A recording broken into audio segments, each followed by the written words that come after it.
All right. All right, folks, we are coming live now to start this next. What is this? Critique number two? This is 203. This is critique number 203. 203 we're doing. Yeah, this is going to be awesome. Oh, I need to open. Yeah, you got to follow the chat. Open up the chat. Come on, Troy. You're not Yeah. new. You're not new. Come on. Well, okay. Look, one critique's in the community, one critique's on Ecamm. The other critique is I don't know where it's gonna be.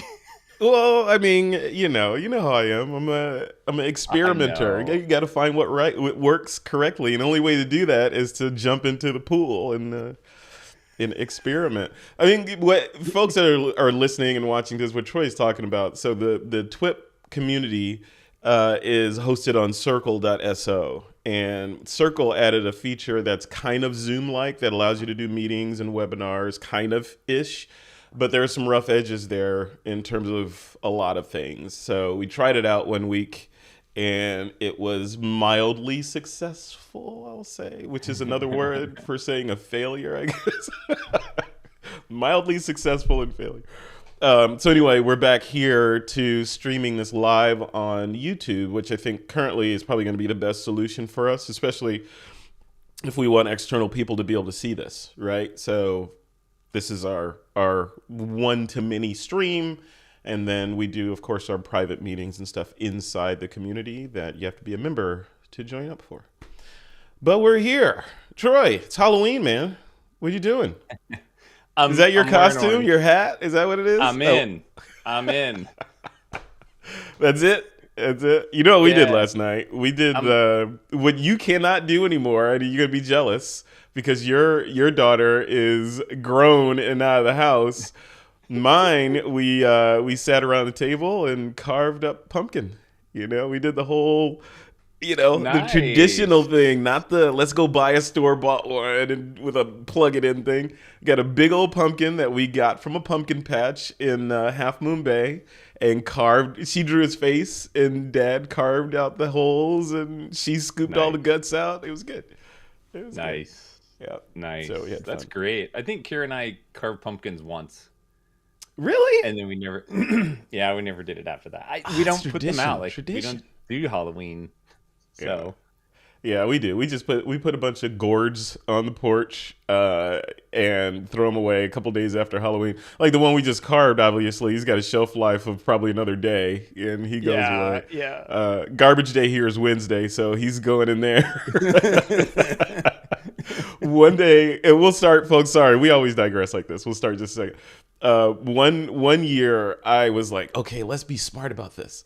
Let's spray paint the pumpkin and make it, do all these designs. So I spray painted the pumpkin black and then had little designs on it.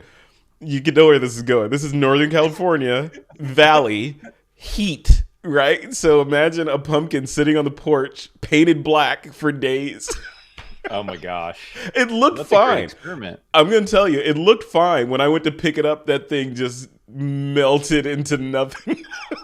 It was disgusting. So Never I thought of learned my that. lesson. Yep. That's super cool. I like Yep. that. Yep. Do it.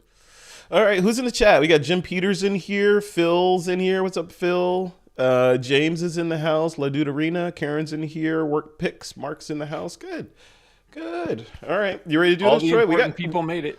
We Yeah. got a crop. We have a crop. Well, those are the people that have said something. There's more in there.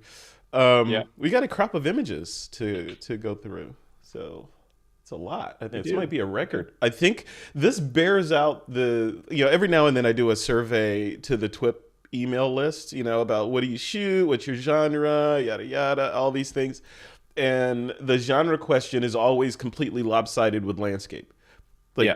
landscape photographers rule the world, and then down from there it's streets and portraits and Could, other. But because it's easily accessible. It's the most easily accessible genre yeah, that we yeah, can photograph, right? Is landscape. So yeah, and it's fun. Yep, and it's fun. And I got my eye on that 14 to 24 lens. I know you're gonna tell me not to get it, the Z lens, or 14 to 30. 14 to 30. I'm looking at. yeah, of course I'll tell you to get that one. That's one of Okay. my favorite lenses, the Okay. f4. Yeah. Good. Yeah. Yeah. Yeah. Yeah. Yeah. Yeah, why Oh do you get yeah, I lit that. a fast That's my wide? reception lens. Like I go to that lens and we hit the reception like right away. Boom, that lens. Nice. Okay. Okay. Oh, cool. All right, let's dive in. We got a lot of work to do. We got a ton of these to go through. Yes. Like I said, this is photo critique number 203. The topic was and is landscape. Got a good number. I think last time I counted, there was like 12 or 13 Yeah, submissions in and here. then I even added one. Oh, so Just now 13 or 14 submissions. yeah, I didn't realize we had that many, and I fixed all of them. I'm just now fixing Peter's for some Oh, reason. well, oh, thank you. Because you know that gets under For my width. fingernails. Thank you. All right. Well, first up is Raphael Swift, Timber Yes. Geek and Photo Nerd. He says, "Lest I forget, Weir Wednesday, 1019 at Bulls Bridge in Kent, Connecticut." Let's take a look. Oh yeah, this is really nice.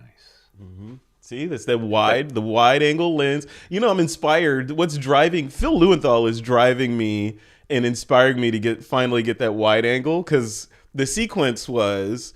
Let me put this back real quick. So the sequence was Z62, right? And then Z62 with the 24 to 70 lens, so I got that. And then I wanted a portrait lens at 85, so I got that. So the next one was either going to be the 14 to 30 or the 70 to 200. Can't get them both at the same time, the one at a time. So I was going to get the 70 to 200. Phil has inspired me to get that wide angle because of his crazy awesome shots. So thank you, Phil, for spending my money. yeah, yeah. So I can do shots like this. Um, This looks like it was my was this maybe 14, you think? I don't know. Maybe 24. I don't know. What do you think? I love this a lot. I am the fall colors, the in the background are really what kind of draws me into this image. Now, to be fair, these kind of images are super difficult in my mind to capture the best of it because there's so many things in the frame that I would love to photograph, right? Mm-hmm. The water, the trees in the background, all of that. So as much as I love the scene, I think where I'm struggling is that, what's my hook? Where's my subject? Where's the core focus? It's sharp all the way through. And, the long exposure is really nice, but everything kind of has equal weight within this image. I would have probably tried to push in tighter, focus more on maybe the water with a little bit of color, something like that. I don't know how far to the left you could go to Mm-hmm. try to shoot across the water and get rid of those rocks in the foreground. Simplify the overall scene. You know, my Yeah. favorite area of this image is the top right corner where you've got that little rock, the water, and then all that fall color. I mean, like that to me, that's the spot right there. Yeah. Yeah. Yeah. Yeah. I agree with you. Yeah. And I think you probably knew I was going to say this. Just the great shot, beautiful. I love long exposures like this. But who's our hero? Who's the star of the show here? Right? You can harvest this given sufficient resolution. You can harvest several shots out of this, like the one that you were talking about in this upper right corner. There's a small one down here. Maybe there's a composition with using this rock somehow as a leading line to make a composition. Of Right. course, this giant one up here, maybe there's a shot closer to it with it kind of going off into the distance or something. But there's a lot here. So there's looking at it overall, I feel like when I see a shot like this that doesn't necessarily have a hero or a protagonist or whatever subject, then I look at it overall. Like maybe the artist was trying to tell me that the whole thing, look at this vista, right? But even then, you need kind of a hook within there to pull you in. Like, oh, it's the sun or Right. the clouds or this dominant waterfall or something in the shot. Yep. Yep. Exactly. Exactly. And by the way, I don't think we can see your pointer. Oh, you can't? Oh, here you go. There you Oh, go. there it is. Oh, okay. Yeah, because I think when you were saying this rock, I didn't know if you were using your pointer. So, Oh, yeah, yeah, um, I was. It turns out I have to click on the window in order for the pointer to show no. on the screen. So I love the shot, Raphael. I mean, I think it's a great image. Just think about simplifying the contents to tell a more direct story or simplified story, right? And then pull back from there. Use your Hmm. depth of field, use soft focus, use long exposure to help draw us into those elements. Yeah. Yeah, or even get in close detail wise, like, these are fall colors, obviously. I see down here there looks like a maple leaf or something right there. Something with that as your dominant element of the scene, the maple leaf on a wet rock with these, with a waterfall around it. I don't know. Something. That rock is a great spot to put a model or a subject of some I was kind. trying to And resist. I was no, but it's true. I mean, I think that that's the thing that we look at sometimes. Like you look at a scene and you're like, wow, this is so great. And our minds, as photographers, maybe we see a third into the frame and we're like, look at this spot. Like, and then we photograph that and we don't realize like my hero's not here. yeah, This is the plate. And then you put the hero in and then right. you're like, Like that stick there is where the model would be, right? yeah, I mean, you could Uh, put a dog there, you could put a can of beer there, you could put. I yeah. mean, like, come on, there's so many things. Yeah, bear catching a fish, something. Yeah, Cool. Thanks, Raphael. Good shot, man. Thank you. yeah, great. All right. Up next is Eric Pronsky. He says Rio Grande River George infrared image, 720 millimeter conversion, taken a few days ago near Taos, New Nanometer, Mexico. Nanometer. Okay. Is that it? nanometer. Nanometer. He did Okay. put but it's supposed to be N as in Oh, Nancy, okay. M He as in meant Mike. nanometer. Okay. Yeah. So he shot this near Taos nanometer, and then Boom, boom. Boom. The sun and the Wow. clouds are having quite a play, creating some dramatic light and shadows in the landscape. Cool. Let's take a look. Look at that Oh my vista. god. Hey, I'm I, quick, man. You got to keep up. I I'm resisting saying so many things. You do it. Um, Let go, no, Luke. no, no. Uh, um, I love this image so much, and I think that where it's really really strong for me is that I love the balance of that mountain in the distance, and it's on the lower third, so I feel like the compositional elements are really playing well there, and then the layers, right? And now these layers go into the frame, and they also go from the top of the frame to the bottom, which is light and dark and light and dark, and it just creates this wonderful sandwich of tones. Hmm. I just think it's exquisitely well done. I love it. Yeah, yeah, I agree. I like that.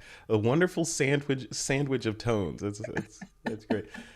I like it too. I like the it's this is interesting because the top half of the image almost is low contrast for the most part. I mean, over here, yeah, we've got some contrast in these clouds here, of course, but I feel like it's lower contrast up here, and then this bottom area, this bottom third, is super high contrast. As created from the light shining through these clouds. So I like that kind of subliminal juxtaposition. And then the symmetry that he went for here is we got these mountains here kind of sloping down and mountains here sloping down and then this mound right in the middle and these guys up Right. here kind of all leading us in that direction. So yeah, I see what you're saying here, Eric. Exactly. And I don't know, Eric. I'm going to assume that you did this on purpose, but the how you got the darker tones in the corners, so that it doesn't lead us out of the frame, right? Like the brightest, the most contrasty area is pretty much well within the frame, and it holds us there. And then there's another little bright contrast area a little deeper into the frame, and it draws us through. And these are just some of the basic elements of composition that I think our brains really love when we look at color and shape and tone. So you've really leaned into that. So Yeah. and it works great in a square.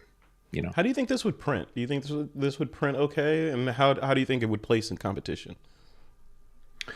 in competition, it would maybe not place super high, depending on what other images are next to it. And the reason that I say that is although it's an exquisitely beautiful image, it's simple. And I mean that in a good way. And usually in competition, the judges are looking for, spectacular. And that's not really fair Hmm. for a lot of images, right? So, Yeah. like on a PPA level, I think this one would struggle. to do well. But it depends on your judges. If you get a lot of judges that are landscape photographers, they probably would merit this high. I would merit this for sure because I Mm. can see the quality in the image. But I think overall, I would caution that don't be too hopeful. What would it take on an image like this though to make it like what does it need? Like a guy on a horse on one of those plateaus or something? Like what does it need to be, you know? You need something that isn't often seen. You need something that's unique. I mean, imagine that there's a little cabin out there and you got, light spilling through the clouds and it just happens to cross the cabin. Things like that little wondrous hook that you Mhm. go like, oh my gosh, that is so cool. It's so neat. I wish, how'd you get that? Mhm. You know? Okay. Yeah. And I Got it. mean that in a good way, that it doesn't in any way detract from how well done this image is. But when you talk competition, normality goes out the window. Mhm. Yeah. Interesting. Cool. Thank you, Eric Pronsky. Yes. All right. Up next is Paolo. Paolo says, does this qualify as a landscape? I think so. Yeah, of course. He just crop those humans right out of there, and you gotta. No, I'm kidding. Um, You could content aware fill them out of there. maybe. Yeah. But yeah, this is a fun image. I really like this a lot, and I think that where I'm really liking this the most is the coloring. Right, you got the Mm-hmm. blue, and then the muted midtones, the green, then the yellow, and then you got these guys down here with that bright red shirt and red hat contrasting against the blue. I love that. I think it's so fun. Yeah. Yeah, I agree. I look at this. This has a Norman Rockwell kind of feel to it, right? Kind of A this, bit, yeah. yeah, or like just a page in a story, like a kid's book or something, where you turn the page and you're on the next chapter of their adventure to the top of that mountain or something. Like remember Witch Mountain, like Oh something yeah. like that. Yeah, I I, like I it. It's fun. this is what I want my backyard to look like. Like I just Mm, want to be outside in places like that. I think that's awesome. yeah. Um, I would suggest, Paulo, that if you want to tweak this image and push it, I would take out all those stakes and that Mm, ribbon, that mark the right side of the trail. I would yeah. try to take all that out um, carefully because you got high frequency grass there. So if it's not done right, it'll look fake. But Hmm. I think it would really give this image a little bump. But it's great. I love it. Yeah, yeah, I love it too. That's those. There are three things that I would change on this image. This image is great, but given the chance, I would give a little bit more space from our subjects in the bottom of the frame here. I feel like they're a little bit. This his feet are a little bit too close to the bottom of this frame. I would agree with you. These stakes, I would eliminate those because they're drawing our attention and kind of taking us out of the fantasy that they're, kind of somewhere remote-ish. Right. This It can't be telltale. Narnia if there's stakes. Right. Yeah. Who put those there? And this one, this whatever radio tower or whatever on the peak there. I'm on the fence about that. I'm curious what you think about that. Because on the one hand, it feels like it's giving them a destination to go to. Because obviously they're going to that, right? I don't, of course, they're probably not. But in my mind, they're going to go visit that thing. But what does it help having that there, or would it be stronger without that little spire up there? What do you think? Well, for me, it's which story do I want to tell? Do I want to tell a photojournalistic day in the life of kind of photo? Then you leave all those elements in, Yeah. right? But if you just literally want to tell like an art piece, like the Norman Rockwell type of piece, we're not going to paint in the poles, and we're not going to put in, a radio tower or a lift or whatever that thing is, right? Mm-hmm. So I would take that out. Mm. It just depends on the story that you want to tell. Now, if this is for somebody that's local, that mountaintop, whatever that stuff is, might be significant to them. That might be Yeah. part of the local landscape, right? And then you wouldn't want to take it out.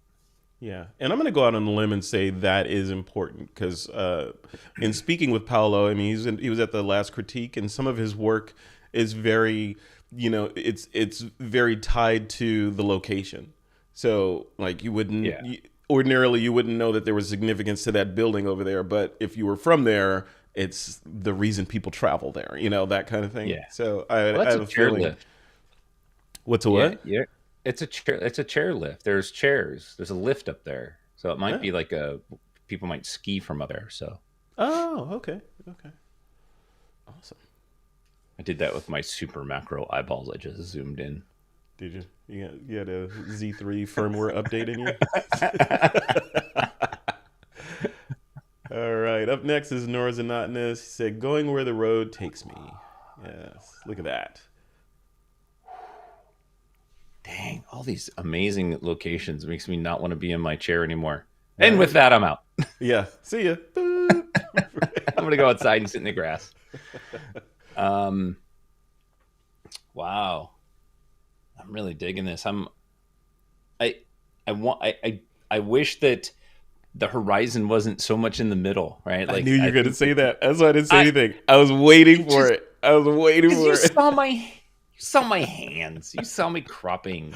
No, I didn't. I didn't see it. I think that I think that with images like this, and maybe this is just me, but you've got clouds and you've got foreground, and I don't think that they can both be in the frame at the same time, in equal weight. And I feel like that river that's running through there is somewhat my horizon, and I think the foreground's competing with the clouds. And I would pull off half the clouds, make this more horizontal, and then it's golden. You know, Mm. um, the single vehicle on the road, the fact that Nora, I love the fact that you didn't do the traditional stand in the road shot. Maybe you did, but that's not the one we get to see. So I love the fact that this is the one that's sort of off the road in nature a little bit more. I think that's powerful. Yeah. Yeah. Yeah. I like this one a lot. I agree with you. I was thinking with that. I agree with the whatever that body of water is bisecting the image.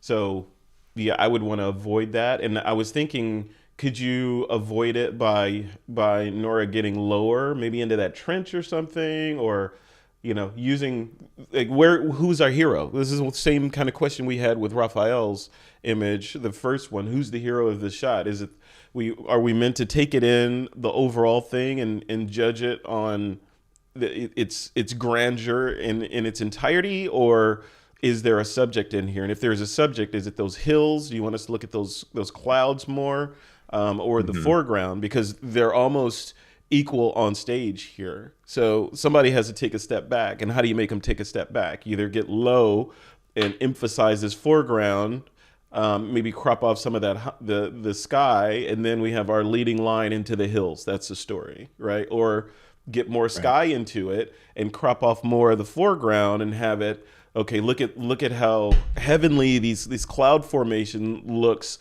hovering above these impossible mounds of mountain. So but like this, it's great and on its own, but I'm getting lost. So like, okay, who am I supposed to look at? Who's Yeah. our star of the show? Yeah, and with this image, there's so much that you can do with it. So, from just a little dodging and burning, right? So, Mm-hmm. to me, the road leading into the valley, that's the valley is the hero. Okay, so start there, make that the brightest spot, and then tone everything down as you come out to the edge. So we're immediately drawn into that valley, and then use the road to go from the edge of the frame, which is make it the darkest, and lighten it as it goes into the valley. So then the road becomes the leading line that leads us into the valley. And then the foreground on the lower right and the clouds and everything else just becomes sort of like a container for Mm-hmm. those visual elements. Yeah. Yeah. Yeah, and I know as the viewer, because I always think like, where is this artist trying to lead me? What are they trying to tell me with this shot? And if I get Right. lost or confused or I have to guess, then what you're saying is put some signposts out there and some arrows pointing to where Well, you want me to look. so I'm not a painter, but some of you have probably heard me say this. If you were going to put brush to canvas, um, would you have painted the foreground that bright? And knowing some painters, and Peter and I interviewed some at the festival, which was really wonderful. We got to talk off camera about their intention and stuff. I mean, they plan the whole image out before they put paint to canvas, and they think like, this is where I want you to look first. This Hmm. is where I want you to look second. Here's where I want you to be drawn into the frame. And they put the tones and the colors and the focus there. Is that what we want when we photograph our images? Although nature kind of gives it to us, we can manipulate it later. And I'm all for manipulating. So, Yeah, yeah. Where appropriate, right? Because you can't manipulate and then submit to competition, right? sure you can. Not as photojournalistic though, but you could change the clouds if you want. You could put elements on the foreground and enter that in many landscape competitions.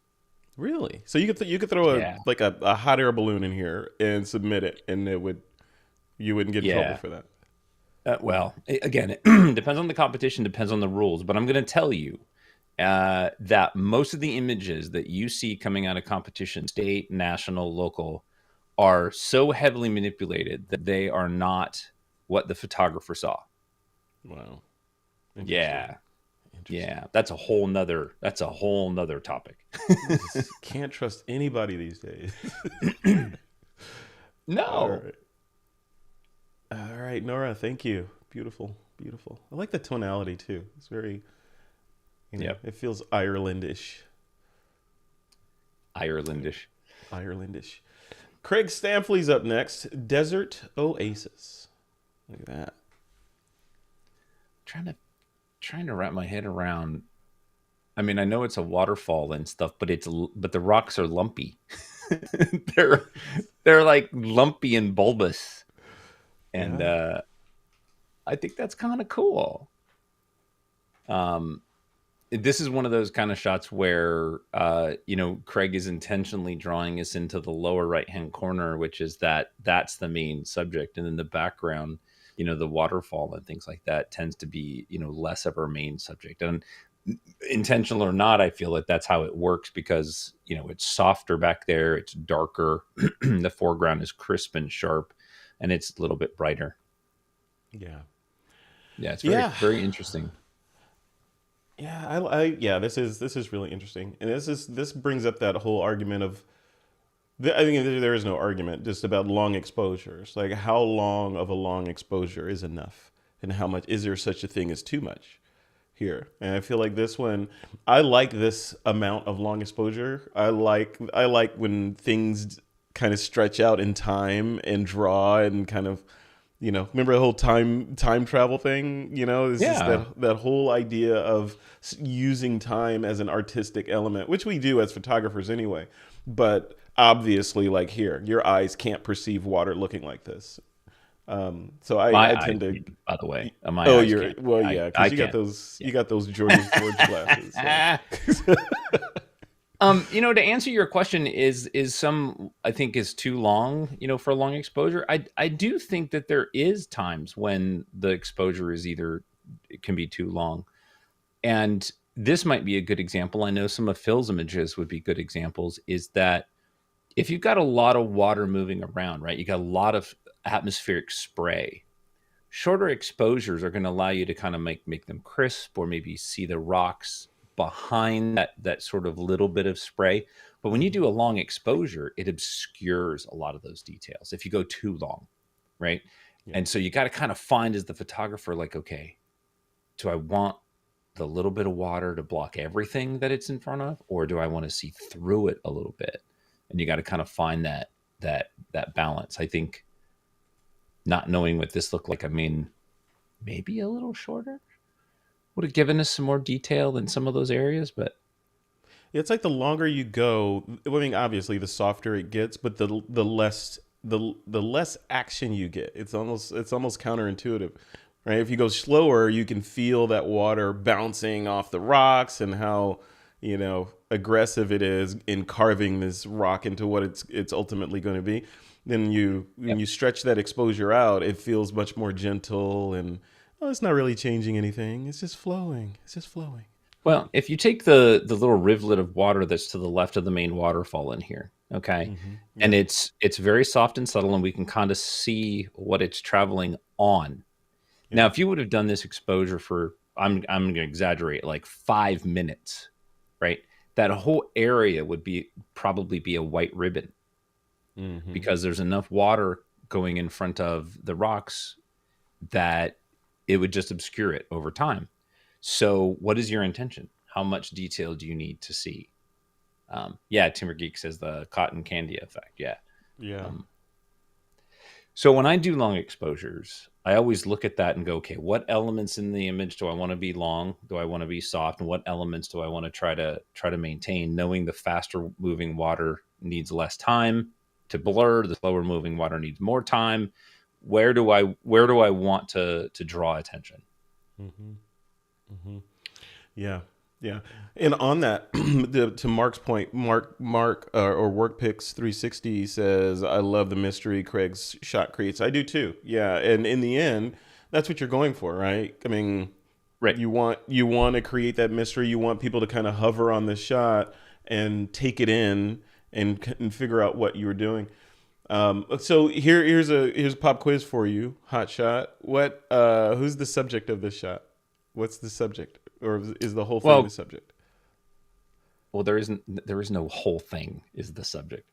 Um, I mean, okay, that's debatable. Anyway, uh, Yeah. See, it's a trick I question. no, I well, okay, it's still arguable. It's still arguable, but anyway, in this one, it's the rock in the lower right hand corner. Yeah, me too. It's the most dominant. It's the strongest element. And I'm I'm kind of playing with cropping because I like the waterfall better than I like the rock. Just as you were asking that, I was like, ooh, if you cropped it square, then Mm, the waterfall becomes more dominant. And I right. like that. But that's also up to the creator at this point. Like we're just sort of like, arguing over, how many chocolate chips does a cookie need to be chocolatey? Mm-hmm. Yeah. Yeah. Or how many licks does it take to get to the center of a Tootsie Roll Pop? Oh, but we figured that out. Three, right? That should be a catchphrase in some movie, right? I don't To know. Kramer says pass 42. Yeah. 42. Oh, that's the meaning of life, right? So, Yeah. all right, cool. I love these kind of shots. What's Like the question? I'm a sucker for these kind of shots anyway. I love the Yeah. manipulation of time like this. Yeah. Yeah. And well done. I must say that, we talked about a lot of things, but the image is well done. The presentation is wonderful. It's nice and sharp. The black and white conversion, the tonality is really wonderful in there. All those things are there.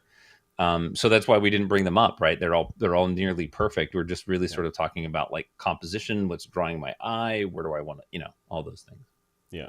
Yep. Yeah, no, which is what we Phil's do. looking at this. Phil's thinking this is great. It's just missing a sea palm. It needs a sea palm in there somewhere. Or a bird, some Or kind a of bird. bird. Yeah, the signature bird. All right. Coming up next is Thomas. Thomas says crepuscular volumetric rays, salt polygon, and the setting sun Badwater Basin in Death Valley National Park. That's a Yeah. mouthful. Look at that. Yeah, I that's a just, cool place. oh, it feels so alien. It feels like, there should be eggs in each one of those hexagons there that'll open up and grab your face. Who's to say they're not? You I can't dig them know. up.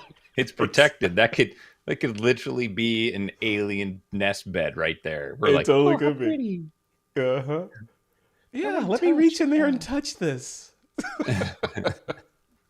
Yeah, this is cool. I like Yeah. what he did here too. He intentionally leaned into the kind of otherworldliness of this shot, right?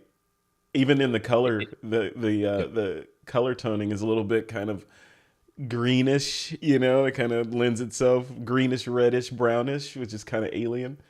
I like it.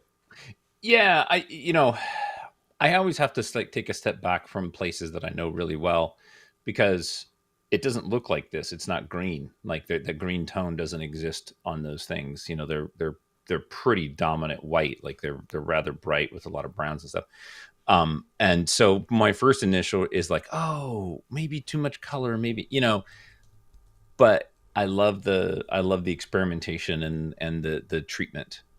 I like that a lot. Um, it does make it feel more alien and more foreign. I, I would say though I would lean into your highlights a little bit more.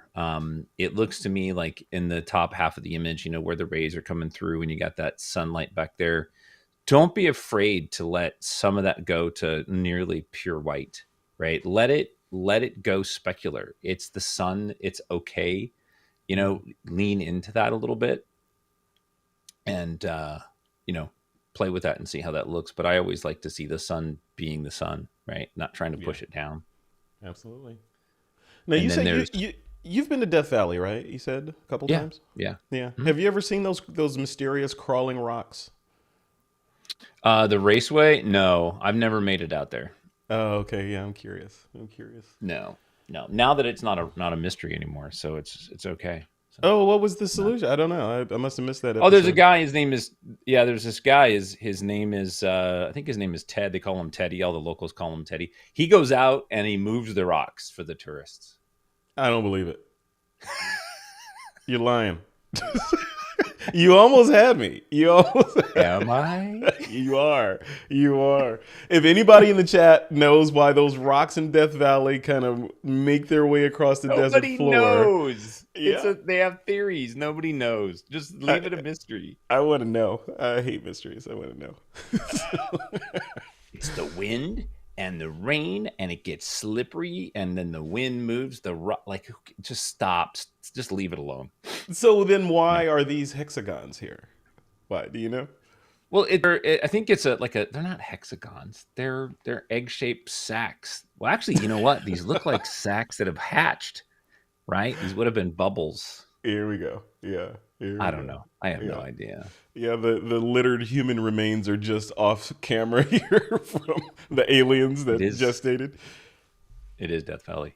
I do want to say to this image though, the rays that are coming through that little tiny lens flare dots. There's two that you have like in the center. Yes, make Yep. those go away. Yeah. Get rid of those. Yeah. Yeah, because they draw you right into them, right? They're not supposed to be there, and your eye just goes Nope. straight to them. And my OCD, there's a little tiny speck just to the right on the base of the mountain. Yes, please make that go away. I'll sleep better tonight knowing that that speck is not in this photo. Yeah. Hey, that's awesome. A glimpse into how Troy Miller's mind works. Those little Jesus. things like that will keep him up for It's re- days. it's ridiculous. It's ridiculous what bothers me. I mean, I do a lot of photos of families at parks, and there's these damn gnats that come out of the grass and they're backlit, and I've got to spend, 10 minutes cloning out 4,000 gnats. So my brain just immediately goes there. Hey, we have a solution. You might want to cover your ears for this. I knew Nora was gonna bring it home for us. She says, you can't read this because it's cutting off. She Yeah. says the rocks were nudged into motion by melting panels of thin floating ice driven by light winds in winter. Mm-hmm. Theoretically, because nobody's documented it happening. All right. I think we need a mission out there. I think we need to take a mission to go out there, get to the bottom of this, and come back with photographic. We'll bring some drones and everything out there. Dude, it's Ted. He just goes out and moves the rocks and makes everybody happy. It's like crop circles. Oh, those are real. Come on. Yeah, they're Those are landing gear marks. circles Everybody in the knows. crops.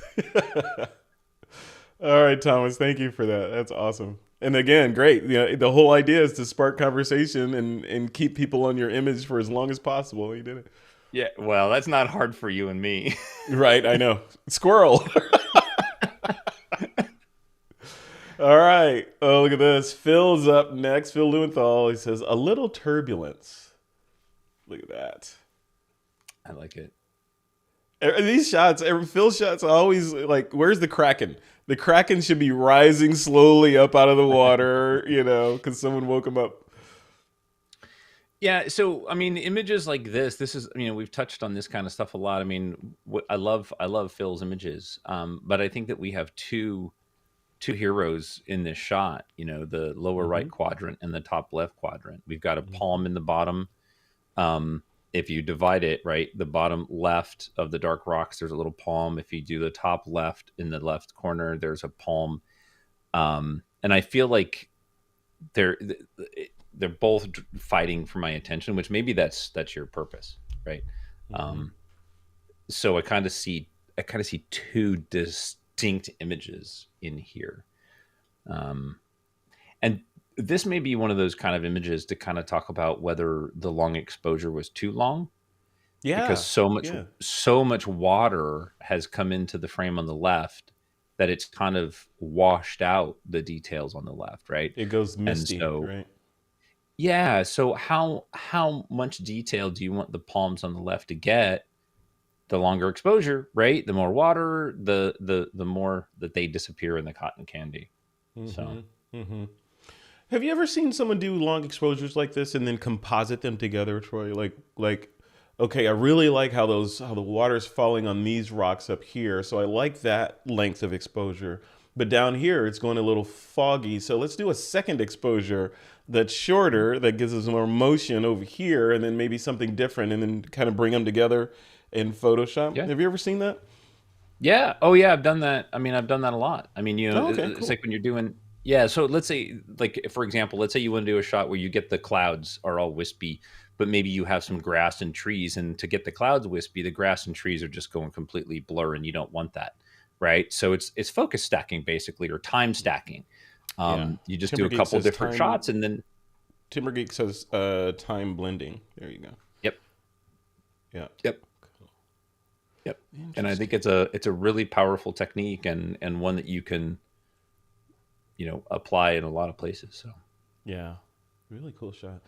Yeah, I like these shots. These shots just speak. I mean, I like these kind of time bending shots anyway, like I've said, but I just feel shots that look very, I don't know, very biblical in some ways, or Clash of the Titans or something. There's something very cinematic about these shots. I look at the way he processes yeah. them makes they're very, very obviously dramatic, but maybe a notch above dramatic. I love them. Yep. Yep. I agree. Phil, you need to put a gallery up. I'd buy one of these. Put a gallery up. I'd buy a triptych of these and hang on the wall. There you go. 6 seconds. Oh, 5 seconds. Phil says this was a 5 second exposure. Yeah. Huh. Yeah. And in a turbulent water, like in the ocean, obviously I don't know how turbulent it is, but 5 seconds can just be forever. Mm-hmm. Yeah. Very cool, Phil. Thank you, sir. Moving right along. Michael Rhino's up next. My entry for landscape. There Oh, you go. nice. All right. Hang I'm on, I'm I, I'm cropping. I'm curious to see what you're gonna say because I well like I'm watching Troy right now. He's doing crop fingers on the screen, so I know he's gonna say something about cropping. Let me guess. You're gonna crop and show this is your shot of here, right? These layers of trees with the fog coming through them. Yeah, I mean that tree in the lower left really doesn't add anything to this image, so I would just crop the water off horizontally. Just Like I right would there. just take all the water off. Yeah. Oh, all of it. Okay. And Yeah, all the water off. let the bottom of your frame just be this silhouette row of trees in the foreground. Yeah, Yeah, all the I way agree. across. Yeah. Yes. Yeah. Yeah. Absolutely. Mhm. Yeah, just like crop right here and then you have your layers, right? So you have your layer of these foreground silhouetted trees and then it just goes back and back and back. Yeah. Yeah. Yep. Yep.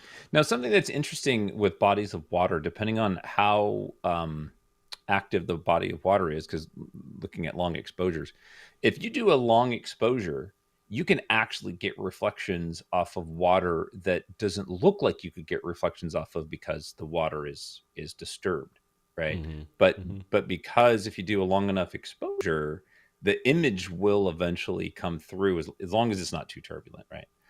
So that just makes me think of this, like, man, I wish there was a reflection there. Yeah. Yeah. This is very But those dramatic, though. Speaking of drama, right? This is what a different take on a landscape too, right? Because normally, when I think right. landscape, I think mountains, waterfalls, open meadows, maybe sunflowers, or those kind of stereotypical shots. I don't think silhouetted tree lines with fog coming through in the background and all that. This is very, very different. Yep. Yep. And the layering that's happening back there, the fog and the Hmm. shapes of the trees. I mean, that's the hero of this. That's really fantastic. So We don't need no stinking water. Yeah, get rid of that water. Hmm. Yeah, that water is sabotaging the shot, and this bush right here is really doing it, right? So yeah, Yeah. get rid of that. Cool. Yeah. Yeah, Michael Rano, post a, if you agree with those comments. I would love to see a cropped version of this in the community. Yes. And if you disagree with that, don't say anything. Yeah, exactly. Yeah, like they say, mash that dislike button twice.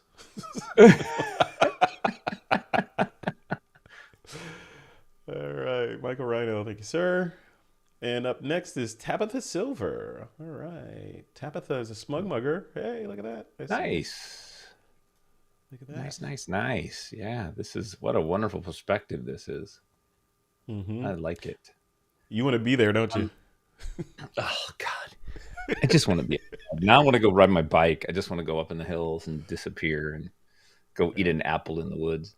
Um I'm really loving this. I don't think that I need this guy. I'm trying to decide where my crop would be because probably lose a little bit of that foreground. I want them to see what I see. That's how to put you up. I mean, literally, though. I mean, that's what you got to do. And don't forget, you got to close one eye because otherwise, you get all blurry. Oh yeah. Yeah, I think losing most of the sky, but leaving a little wedge that would be in the top left corner if you crop it down to the top of the trees on the right, and then the bottom crop up because it's so bright and busy in the foreground. I think the sweet spot is really that river in the valley, and then those two layered um, mountains, right? The Mm-hmm. the two layers of light that we have there, the shadow and the light. That's the sweet spot right there. Yeah. Yeah. I agree. I like the leading line in this shot. I love that this is like even with your crop, the crop that you suggested, you would cut off about right here, right?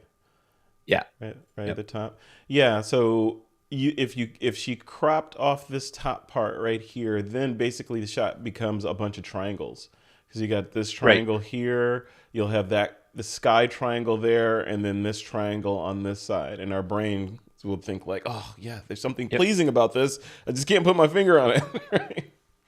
Well, and it's layers of tone, right? So you'd have the top left corner that would be the brightest, and then you move into that mountain that would be a little bit darker, and then you come a little closer to us. You've got that ravine that cuts across that's in shadow, and then you have this wonderful leading line that's the river, right? And I would argue that that's exactly what we see when we see this shot. Like those are the elements we love, and then getting the camera to capture it Mm-hmm. and hold it. That's so hard, you know. Yeah. Yeah. And Like, Deuterina says a bit of dehaze would really help. I think you're right. Yeah, definitely bringing the tonality down and a little bit more crunch in the midtones. hmm, what would this shot have turned into infrared, you think? Infrared could look really cool. The blue would have gone darker, so you would have had some different layering of tones. So the sky would have gone darker, and then it would have gotten lighter as you hit the trees, and then that shadow that I don't know what I want to call it, like that shadow of that ravine, would go probably almost black, right? There's no light Mhm. coming out of that shadow. So it would be more dramatic. And the trees Interesting. would be lighter than everything else. Do you think this photograph would have benefited from being in black and white or monochrome? No. Maybe if you leaned into the shadows a lot, um, Mm-hmm. not so much a shot about the river, because then if you lean into the shadows, you'll notice you've got layers in the trees on the right, and then you've got a shadow layer that we're not really paying attention to. But if you were to convert this to black and white, it becomes all about highlights and shadows and then shapes. And Mm-hmm. I think that it could be a completely different image in black and white. Yeah. Yeah. I like it. I do. I want Excellent. to be there. I know, right? All right, Tabitha, thank you. And up next is Kai Gradert. Kai says, the light on the ledge. Look at that. Oh my Even the God. title is good, right? It is, and this is this is kind of like using all the things that I've kind of been sort of talking about, is that, the light and the dark and the layers and the depth of field and the focus, like where is my eye drawn to, you know and Kai is so good at doing this, right? The Yeah. simplicity and the minimalistic composition. You go right to that light, and then I think like my second look is the rock to the right, and then I look around the scene and go, oh, that's so nice, and then I go back to the light. you know Hmm. um I mean, unicorns live here, I'm sure of it. It's That's that right. nice. That's right. Dragon's Lair. Yeah, absolutely. No, I Yeah. agree. Yeah, I like this one. This one pulls you right on in there. And yeah, he nailed it with that wedge. Even the title, right? He nailed it with Yep. that wedge of light right there. That's was probably only there for a split second, and he got it. Never to be seen again. Very Yeah, and nice. I think that this is one of those kind of images that really speak to the idea that just simply a spot of light can be your subject or be the hero, as long as there isn't a bunch of things competing with it. Mm-hmm. And I'm sure that him standing there was a lot to look around and take in.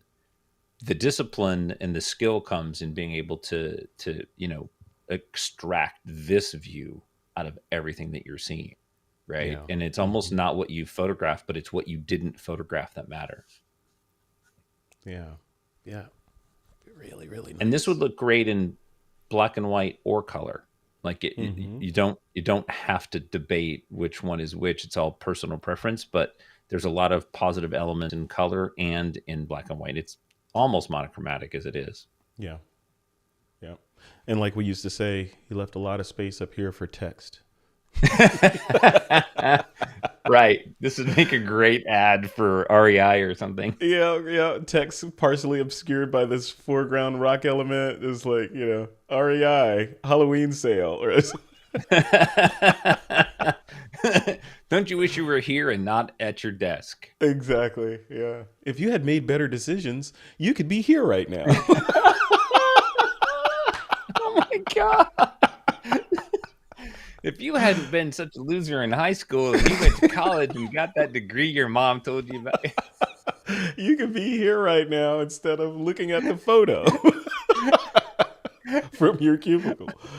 Oh man, that's horrible. That's horrible. I resemble that Oh my remark. god. Yeah, let's move along so we don't get in trouble on that one anymore. I know. All right, James Glenny, who's in the chat. James Glenny says, "Running down a dream." Look at that. Talk about want to be there, right? Yeah, yeah. Oh, this is really cool.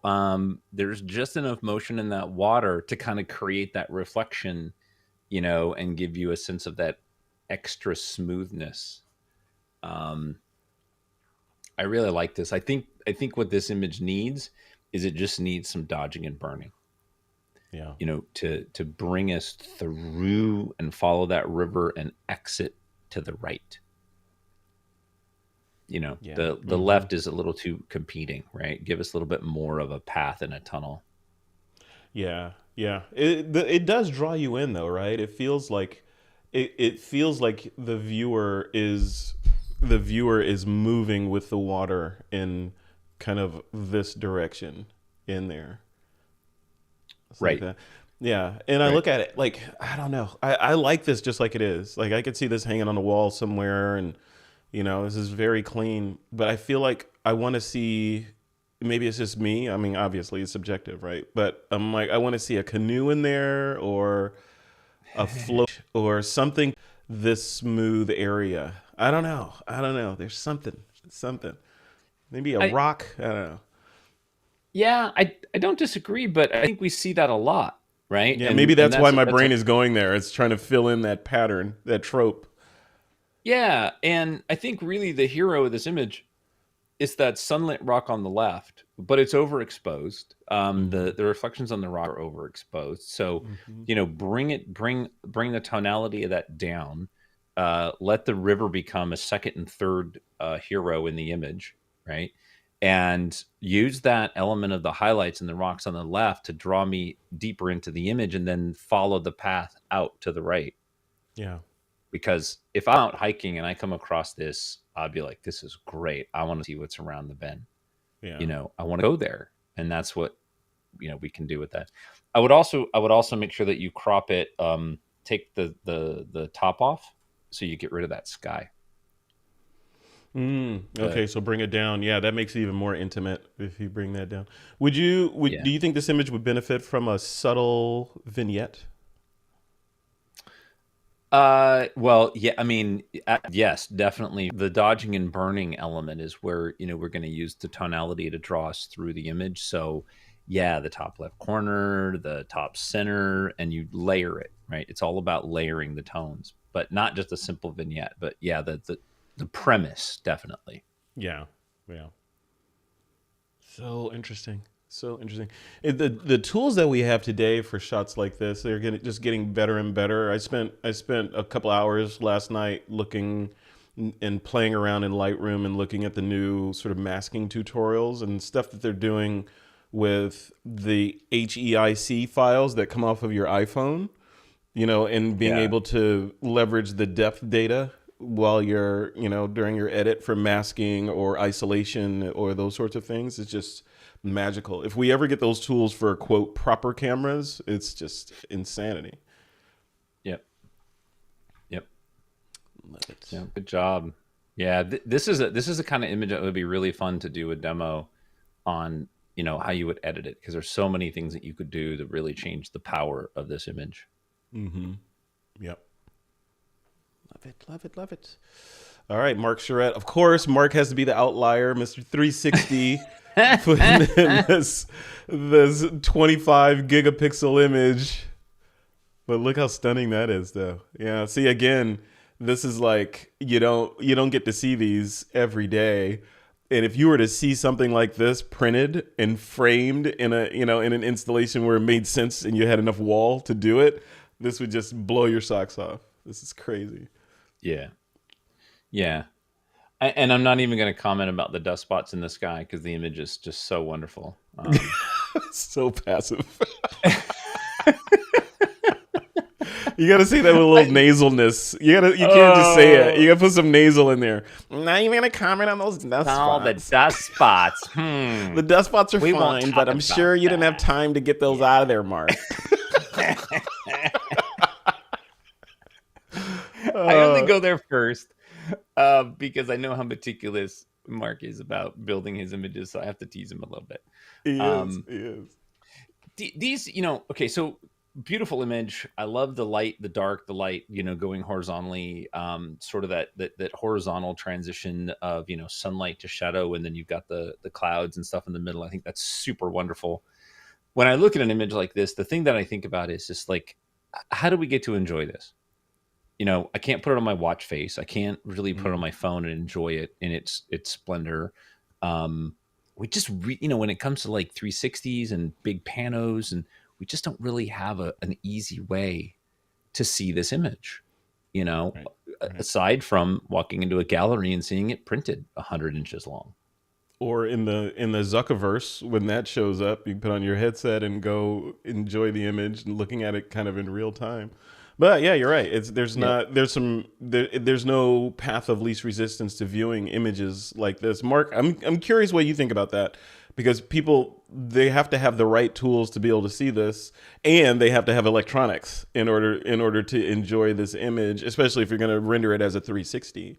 So it's not like you can say, "Hey, check out this shot I did at the bar" or something, right? You got to give them a tablet or a phone or something like that in order to enjoy it. And I wonder if that's okay. I mean, it's a different art form. Not every art form is going to be two-dimensional or, like what we're used to. Why not? Yeah. You know?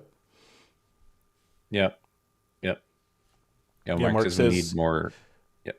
we need more Gigapan hosting services. Yeah, no, for sure. Yeah. Yeah, I like this. This is cool though. You could totally get lost in here. This is one of those images that makes you want to, like, if it's a gigapixel image, you want to start zooming in to see if you can find the people on the beach. Like, I'm gonna pretend there's no people because I don't. Want I'm people curious. You know what I'm curious about? Like, we talk about this kind of time stretching stuff with long exposures, etc. Mark, I'm curious if is it even possible to do a stretch, to do a long exposure with a multi-panel gigapixel. Like, yeah, of course you can do it, but I wonder if would it be realistic to do like a fill type shot with long exposure on water where the water gets all flowy, and do a series of shots at exactly the same exposure, and then stitch them together. Would that work, or is it just too much motion and it would just fall apart? I'm curious. I see a workshop happening somewhere. Like, let's get Mark, Mark out here and yes, Your World in 360 by Mark Charette. Let's do it. Yep. All right, love it. Cool. All right, up next is Troy Miller. What is this from the surface of? Is that Earth back there? Wait, where were you? That totally looks like that shot, with Earth in the background from the moon. Yeah. Yeah. This is actually on the way back from Vegas. This was a few years ago. One of my last WPPI visits. I'm on my way back, and I look in the rearview mirror, and I'm like, "Holy shit, the moon is coming up!" So I pulled over and I chased it. I'm bummed. I did an edit of this one where that line in the lower right hand corner, there's a fence that runs across the landscape. I took that out because I hate that. Yeah, this Yeah, is what's but just what's the Ansel Adams shot that looks similar to this? Moonrise over Hernandez. Oh yeah, yeah. This is very homage to that. I like it. It definitely is. This is one of those images that I saw it and I'm like, I wish the moon was lower on the horizon and all that kind of stuff. And then I'm like, okay, I have to embrace, the negative space more.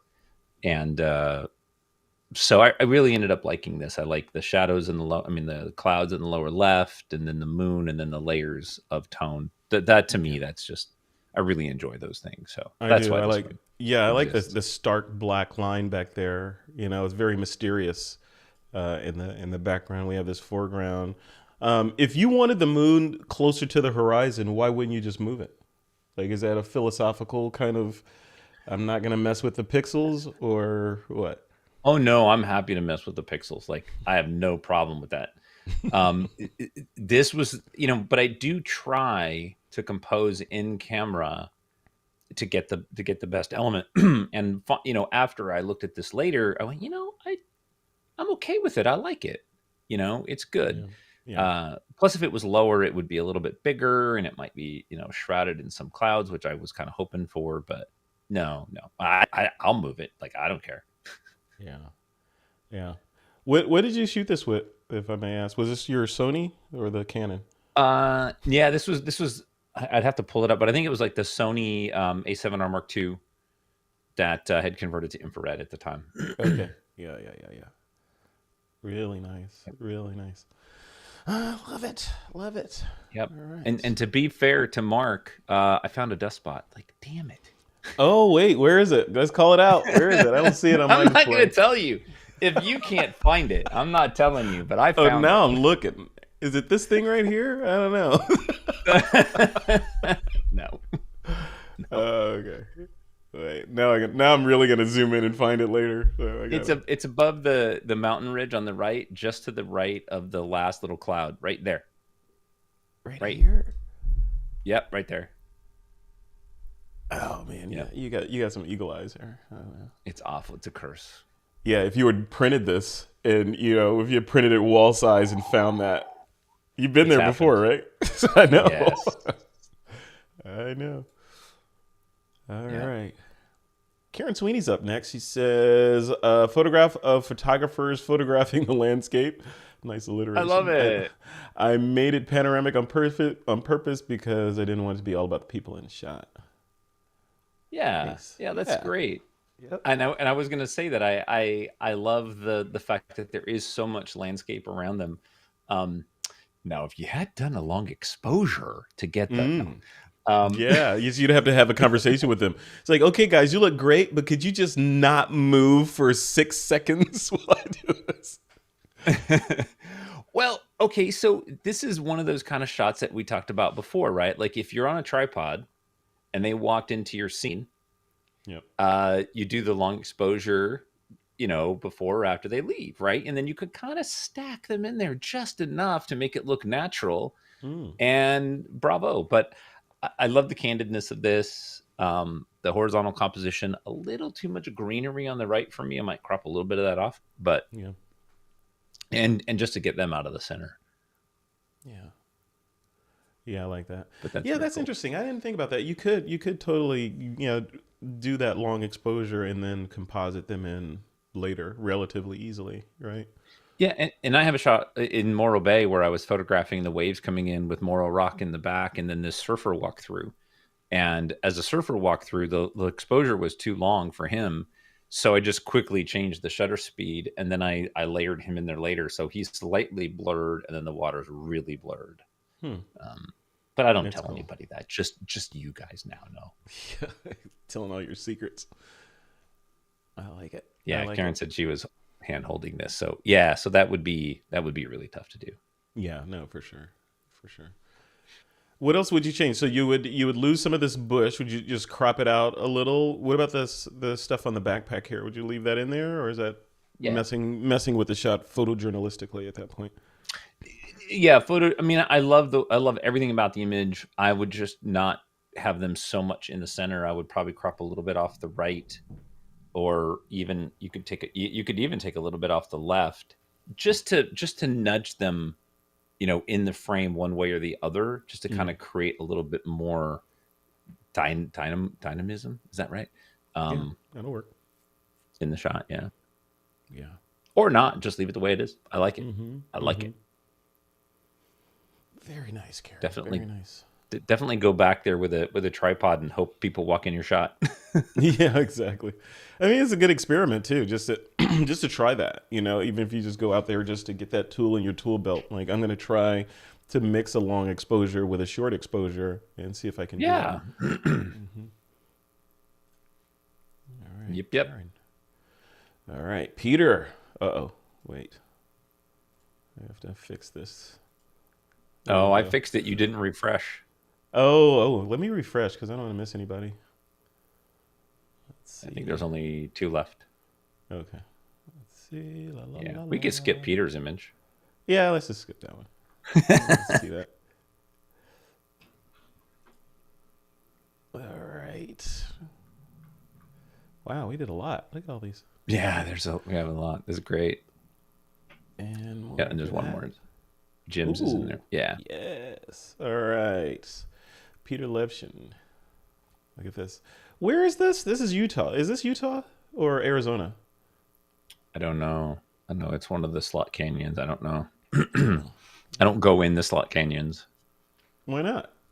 You, Mm-mm, you don't want to mm-mm, remain as a permanent part of the mm-mm. slot canyons? No, no. Troy don't go in those slot canyons. Well, I mean, I'll oh, see, climb a there's a freaking story there. tree. Yeah, Oh I'll my climb a god. tree and hang off a branch, and I'll do that. I'll do 100 miles an hour across the desert on my motorcycle, but I am not going in one of these canyons. Yeah, yeah. Or into the ocean. Ankle deep, yeah. Yeah, there you go. It's not about me though. Um, What do you think? What do you I think think about Peter's shot? I think it's a cool shot. A lot of things that run through my head. One, I wish that we had shadow across the bottom of the opening, to kind of give it base. It's nice that there's an opening at the top, Mm-hmm. where the sun's coming through, but I wish we had a closure at the bottom, or Oh, or okay. To lean, trap it. yeah, or crop the bottom off and lean really more into the horizontal layering. You know, um, Mm-hmm. I would definitely do that. The real challenge with these kind of shots is that they've been photographed so many times. Yeah. So many people have seen them. We've all seen them, and so we're kind of biased, to what our favorites are. Yeah, I was gonna say that it's hard because you look at this, and I've seen many shots like this. Some better than others. But you look at this shot, and I wonder if it contaminates us as photographers. Because now when we go out there, we feel like, oh, I got to get a shot like this with a crevasse with light showing through it, or I'm not complete as a human, right? So I think it yeah, absolutely does. Yeah, yeah. hmm yeah, I think it also, not just from a viewing perspective, but I think it makes us hard to see different when you're there. If you stand, at the arches, the National Monument, or you're standing in front of, Half Dome, or, all, the Snake River in Mm-hmm. Jackson Hole. Like, all you can think about, if you've done your studies, right, and looked at images, is like, oh, this is the iconic image of this moment, right? And it's hard to see past that sometimes. Right. Um, Right. so in this image, I think what I would probably do, I think it's a pretty neat composition now, but I would crop in tighter, and I would go with a square format, and I would lean into those patterns and those shapes that are dead center, and have a little bit of shadowing of the rocks on the outside. So I would just really crop this in and grab that center. Yeah. Lean into the abstractness of it. Yeah. And then maybe rotate it, and just kind of break its norm just Oh, a bit. interesting. Yeah. Like, I wonder if you were to rotate this like 180 degrees. Like, what tricks would that play on your mind? Because the light, it's clearly coming from the bottom, but that's not right. Light doesn't come from the bottom, you know? Well, yeah, Yeah. I mean, but think about it though. If you cropped in really tight, if you look at the highlights on the ridges that look like they're coming from even camera left, Mm-hmm. right? Because there's a bright spot to the left. It gets more shadowy as you come down. If you rotated this 90 degrees clockwise, it would be believable that the light is above you. It's true. Yeah. Yeah. Yeah, And it would be yeah, that's interesting. Peter, I'd love to see that. Yeah, that might make a more, not that this is not interesting, but just to shake it it's up and not. keep people It's really thinking. not. New people that are listening to this, Troy and Peter are like, BFFs, big brother, little Yeah, brother. So they're yeah, allowed we're to good. give each other crap like that. Yeah, to be You know what I fair. see in here? I see a big nose right here. I don't know why I can't not see the nose right here. Do you see that? Yeah, Yeah, yeah, there's a nose. And there's another face on this side too. So just saying. Just saying. It's a lot of hunts. I got to get out and shoot, yeah, man. There's so many good shots in here. This is really inspiring. yeah. Speaking of inspiration, Jim Peters is up next. Iceland from 33,000 feet. And boy, are my arms tired. Look at this. Wow. That was Boop, boop. not. That was so bad. It was funny. Hey, dad humor. I'm allowed on Halloween. Yeah, I'm trying to see that. I think, yeah, a little bit. I gotta start cropping these images before you get to the image, so I'm more prepared. Right, right. Um, First and foremost, what a wonderful view. I don't know how often you get a view like this flying over. I've never seen it, but I'm just saying, like, where the light is, the way the light is kind of scraping across the landscape. What you've got, that main sort of like half moon curved mountainscape that's lit wonderfully, and then as you move to the right, they're in shadow with that little peak kind of Hmm. coming up. Yeah. That to me makes this whole image. I mean, if you didn't have that shadow with that little extra peak with a little bit of light on top, it would still be wonderful, but not as subtly wonderful, right? Like that's just that little extra spice for this image. So, and you're traveling, through the air, and you only have so long to get it. Hmm. So, Yeah. And let's not forget that this was shot through, a probably scratched up airline portal window, right? So yeah, really cool. Really cool.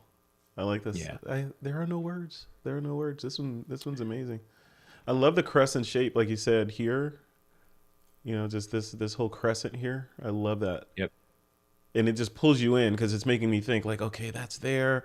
Wind clearly blows in this direction. What's all this action over here? What is happening there? It is you know a bounty of visual delight. yeah. I mean, I would play with cropping a little bit, and I say that subtly, like, if you trimmed a little bit off the top, you get rid of that dust spot that's up there. Hmm. Um, You see how he slipped that in there? You see that? I Poor only Margie. found two Poor dust spots on Margie. the image. I There's can see only you. two I can see.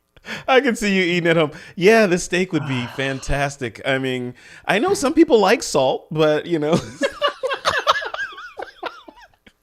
It's edible. This is really good. Thank you. Yeah, yeah. That's like that's how we think about avocados. I just sit and watch it turn to turd brown and think, but that's I'm sure it's tasty, but can we move it away from my food? Um, the only reason I mentioned the cropping a little bit is I think that the right hand side of the image, you need that negative space, you need that dark space there. But I'm wondering if it isn't a little bit too much. It just kind of playing with removing some of that really kind of brings focus into the image, I think, a little bit more. But I do love the composition and I love the intention to the space around the top and the left and the bottom. So Yeah. Yeah. I yeah. like it a lot.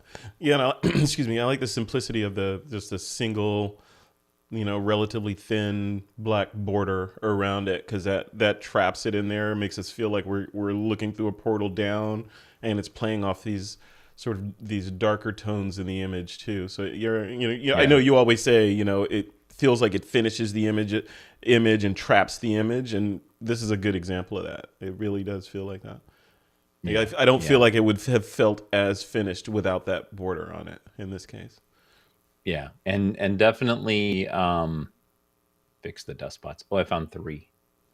Oh, There's now I'm three dust seeing them. spots. Jim, look at that. Look at that right there. There. And then the left. Over to the left.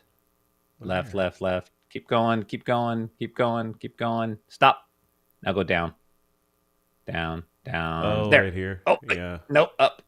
Oh, No, that up. one? Right there. Oh, there. Or is that Yeah. another one? Yeah. Jim, Yep. you got some cloning to do. Oh my Oh, gosh. that's awesome. That's awesome. Great shot, though. Sorry, Jim. No, he's not. No, he's not. He's No, just I have to abusive. found one in my own image. Like, damn it. I love it. Yeah, that is good stuff. What a good turnout. We got to do more landscape themed shots or critiques. That was really good. Yeah. Yeah, Jim says last minute changes will get me every time. Yes, they will. Yep, every single time. And Good and I, job, though. to be fair to everybody, like I make a living printing images and selling them to clients, and I can't tell you over the 30 years that we'll pull up like a 30-inch print that we just got back from the lab. I flip it around, I'm like, oh my god, how did I? And there's a clone mark, right? Like I can clearly see someplace I tried to clone out, a dust spot, and it's like two rocks that are shadowing. Like, oh my god, I can't. You can't get away with So it. Yeah. Oof. and So what do you that has do? to be Like if you're gonna send something to print or to clients for a wedding, whatever, are you zooming in on the image to like 200% and just doing the whole? I'm just gonna page down and scrutinize every little grid square on this shot. I used to, but as I exampled here, I'm pretty good at picking most of that stuff up. Yeah. And so I do scan the image as I'm editing it and tuning it. I look at it. Also, anytime that I touch the image with a brush, I do it on a layer, and before I save it, I turn the layer on and off. Mm. Just because it'll show you, like, oh my god, look, what is that? What is that line right there? Why is that line appearing? And you're like, oh damn, that's my mask. Mm. That's just my workflow. But yeah, it's a curse. Trust me. I see spots on people's clothes all the time that I want to clone out. I'm sitting at a restaurant and I'm like, there's a thread on his shoulder. I just clone that You're like, sucker out. excuse me, guys. I'm sorry to interrupt your dinner, but you've got a thread on your, and it's bothering me. I can't enjoy my meal as long as that thread is on you. Do you mind if I remove that, sir? So I can... The nice thing is at a wedding, I can walk up to my guys and be like, let me fix that. Yeah, I can cut that off or whatever. Yeah. I wouldn't do that. I wouldn't do that in a restaurant full of people you don't know. Don't do that. No, probably not. All right, you got to pick a favorite. What's our favorite? Well, besides my own, I can't pick my own. I'm no, kidding. sorry. Nope. I'm really loving Jim's image. I think that there's so much to like about that, and the uniqueness of it, the once in a lifetime opportunity of it, how well that it's captured in that spontaneous moment. Yeah. Yep. And kudos to Jim for that. And he says in this, his comment, it says, thanks. Of all the times I've flown over Iceland, it has never been this clear, and I've never been as prepared for it. And I think that deserves a bit of an applause, right? Like Yeah. being prepared to get the shot, and here's your result. So Yeah. Luck is opportunity plus preparedness, right? There you go. Right. Magic strikes right there. Thank you, Louis Pasteur. Chance favors the prepared mind. Yes. There you go. Boom. Love it. Cool. All right. Congratulations, Jim Peters. You are the favorite of the week. Yay. What's our topic for the next in-person critique, which will take place on, we are 31st now, so that'll be on the 14th. November 14th. I thought you had topics. No, up till this one.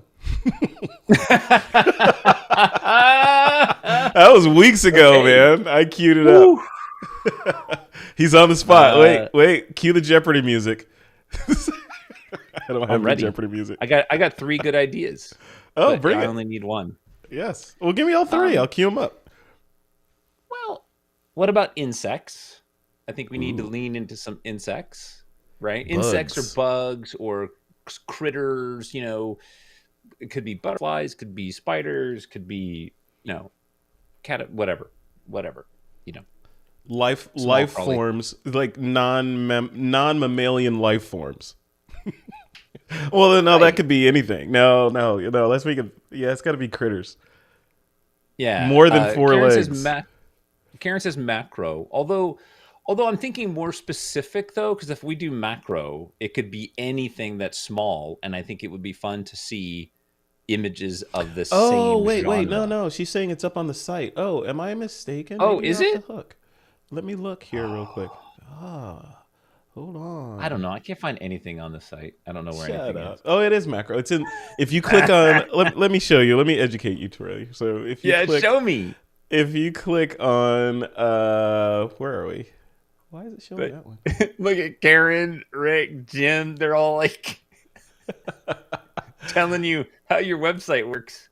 Yeah, no. If you click on member events here, Troy, you see this member events? Just click on that. Look at the top right there. Macro. Easy. That's how easy it is. Done. Why isn't it under photo critiques? I don't understand. Oh, because that was a legacy. Remember, we switched over to just doing the critiques in the events themselves instead of having a whole nother redundant area. So this is more efficient. You know, I'm all about efficiency. So yeah, Tabitha has a good question, and it's not a dumb question. No, she says, "What is a macro shot?" I don't have web access and screen sharing to show you, but getting in really close on something, right? Like, so like in a wedding, I might take a picture of just the diamond or just the ring on the hand, or an insect that's just on a leaf, something smaller than what we normally, closer than what we normally would see things. I'm trying to pull it up now. I'm just trying to pull it up on something like Pixels. Let's see. Yeah, you could look it up on, I don't know, Flickr, maybe? Yeah, there you go. I've heard of that site. Look at that. You're just on a tear today. Yes. Yeah, thank you. Yeah, search for macro on Flickr. There you go. And that's a shot. Yeah, super close up. Could be abstract, could be anything. Could be like a shot of a blade of grass or a water droplet on a flower petal or something just or the rose petal itself, aka Nora. There you go. That was yeah. Uh-huh. Yeah. Yeah, that's going to be fun. That's going to be really fun. Yeah, and the more clever the better, right? Cuz it's hard, right? I feel like we are all contaminated with macro shot, therefore like all the ones I just rattled off. Drop of water threatening to fall off of a blade of grass. Macro, yeah. Right? Or okay, that one you can't do right now. Yeah, or bee pollinating a flower or something. No, that's good. Yeah, that'll be good. Yeah, macro's going to be awesome. So that'll be on the blah blah blah. It'll be yeah, it's already in there on the 14th of November. Will be macro. Yay! That's my So birthday week. So and I'm going to schedule bugs for the one after that. So bugs oh, or critters or whatever we call it will be on November. Oh, I won't be here for that one because November 28th is my birthday. So I won't be able to bug you guys on 11/28 because that'll be the next one after that. oh, it is. It's After macro. Frederick's birthday. It is. It is this month. This is my birthday month or next My month. birthday falls on a mixer. Does it? I'll be. Oh yeah, we got to plan that. We got to plan that. I won't be here for mine. I will be in on some Hawaiian island. I don't know which one yet, but it's apparently I have Wow. to pack for Hawaii for the birthday. Going out there, 10 days in Hawaii. We'll see how that goes. Oh, nice. Yeah, yeah, looking forward to it. All right. Well, we'll leave it right there. Jim Peters, you are the favorite of the week. Next critique is Macro. Tabitha, welcome to the fray. Hope to see you in a mixer on Friday. So join us and Yep. yeah, hang out with us. It's informal and we'll be good. Yeah. Jim says, when's your birthday? What's your birthday? I can't tell you. It's a secret. Oh, no, I'll find I'll text, I'm an I'll text undercover Margie. CIA agent, and if I told you it was on the 18th, then I would be breaking contract. You're such a bad CIA agent. I will never tell you where the. I will never spill that the documents are hidden in a safe in my den. I will never say that. The No. film is in the leg of a chair in a church Yeah, exactly. in New Yeah, Mexico. that's awesome. Your birthday is 10 days before mine. Or yeah, that's Yeah, awesome. yeah, Very nice. yeah. Cool. We're both Scorpions, and we haven't killed each other. I am not a Scorpio. I am a Sagittarius. Oh, We're oh, you vastly just missed it. superior to you crustaceans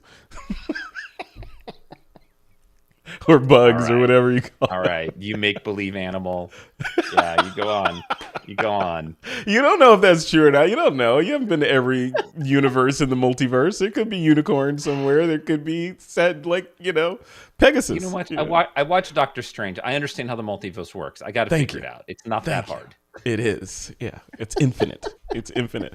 Everything, everywhere, all at once. That's me. So, all right. We will leave it right there, folks. Thank you, everybody, for joining us. Thanks for hanging in a little longer this time. Usually we try to keep it to an hour, but we had so many great shots. And, we had a Frederick lot of talked catching lot up to do. of stuff. I do. I tend to ramble on, as I am now, as everyone is trying to leave the stream, and I'm still talking and taking up time on your fantastic Halloween Monday, as you want to get now. All right, we'll leave it. Thanks, everybody. We'll see you next time. Good night, friends. All right.